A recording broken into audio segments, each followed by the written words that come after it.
Karnataka special vegetable Sahoo பண்ணுறதுக்கு ஒரு சில பொருட்கள்லாம் வறுத்து அரைக்க போகிறோங்க. அதுக்கு ஒரு கடாயில் எண்ணெய் விட்டுக்கிறேன்.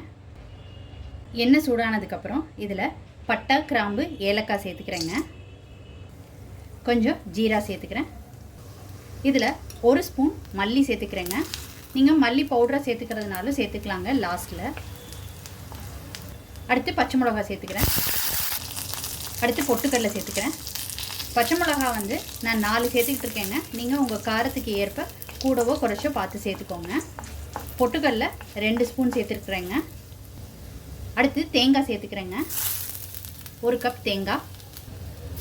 இது எல்லாத்தையும் நல்லா வதக்கிக்கலாம். கொஞ்சம் மல்லித்தழை சேர்த்துக்கிறேங்க. புதினா கொஞ்சோண்டு சேர்த்துக்கிறேங்க. இது சேர்த்துக்கிட்டிங்கன்னா ஃப்ளேவர் நல்லாயிருக்கும், அதுக்காக தான். கொஞ்சம் கொஞ்சம் சேர்த்துக்கோங்க, போதும். புதினா கொத்தமல்லி சேர்த்துக்கிட்ட பிறகு 1 நிமிஷம் வதக்கிட்டு அடுப்பை ஸ்விட்ச் ஆஃப் பண்ணிடுங்க.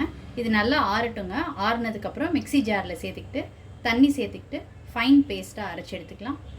இப்போ ஒரு குக்கரில் எண்ணெய் விட்டுக்கிறேங்க. எண்ணெய் சூடானதுக்கப்புறம் இதில் இலை, ஜீரகம் கொஞ்சோண்டு சேர்த்துக்கிறேங்க. ஒரு பெரிய வெங்காயம் ஃபைனாக சாப் பண்ணி சேர்த்துக்கிறேங்க. ஒரு கொத்து கருவேப்பிலை, பெருங்காயத்தூள் கொஞ்சோண்டு சேர்த்துக்கிறேங்க.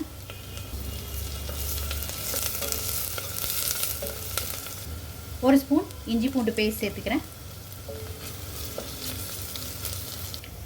இஞ்சி பூண்டோட பச்சை வாடை போனதுக்கப்புறம் இதில் காய்கறியெல்லாம் சேர்த்துக்கலாங்க.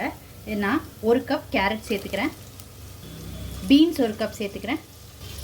உருளைக்கிழங்கு 1 கப் சேர்த்துக்கிறேன். அடுத்து க்ரீன் பீஸ் 1 கப் சேர்த்துக்கிறேங்க. காய்கறியை நல்லா வதக்கிக்கலாங்க. இதோட நூல்கள், காலிஃப்ளவர் அதெல்லாம் சேர்க்குறதுனா சேர்த்துக்கலாங்க. மஞ்சத்தூள் கொஞ்சோண்டு சேர்த்துக்கிறேன். இந்த குருமாவுக்கு தேவையான உப்பு சேர்த்துக்கிறேங்க. இது எல்லாத்தையும் நல்லா கலந்து விட்டுக்கலாம். இதில் தக்காளி 1 தக்காளி சேர்த்துக்கிறேங்க. காய்கறியெல்லாம் நல்லா வதக்கியாச்சு. இப்போ காய் வேகிறதுக்கான அளவு தண்ணி குக்கரில் சேர்த்துக்க போகிறேங்க. சேர்த்துக்கிட்டு குக்கரை மூடி ஒரு 2 விசிலுக்கு வேக விட்டு எடுத்துக்கலாங்க.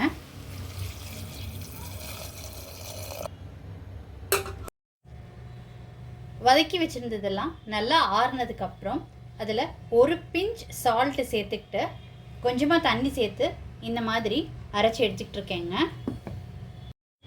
2 விசிலுக்கு வேக விட்ட காயெல்லாம் நல்லா வெந்துருச்சுங்க. இப்போ இதில் அரைச்ச விழுதை வந்து சேர்த்துக்கிறேன். இது எல்லாத்தையும் நல்லா கலந்து விட்டுக்கலாம். அரைச்ச மசாலா விழுது சேர்த்துக்கிட்ட பிறகு தண்ணி விட்டு கன்சிஸ்டன்சியை அட்ஜஸ்ட் பண்ணிக்கோங்க. திருப்பி ஒரு 2லேருந்து 3 நிமிஷத்துக்கு நல்லா பாயில் பண்ண விடலாங்க. 2-3 நிமிஷம் கொதித்து கரெக்டான கன்சிஸ்டன்சிக்கு வந்துருச்சுங்க. கொதிக்க கொதிக்க திக்காயிரும். அதனால் நீங்கள் தண்ணி முதலே சேர்த்து கன்சிஸ்டன்சியை அட்ஜஸ்ட் பண்ணிக்கிட்டுருங்க. இப்போ இது கரெக்டான கன்சிஸ்டன்சியில் இருக்குங்க. இதில் லெமன் ஜூஸ் சேர்த்துக்கிறேன். இது ஆப்ஷனலுங்க, விருப்பப்பட்டால் நீங்கள் சேர்த்துக்கோங்க. மல்லித்தழை இலை சேர்த்துக்கிட்டு இறக்கிடலாங்க அடுப்புலேருந்து.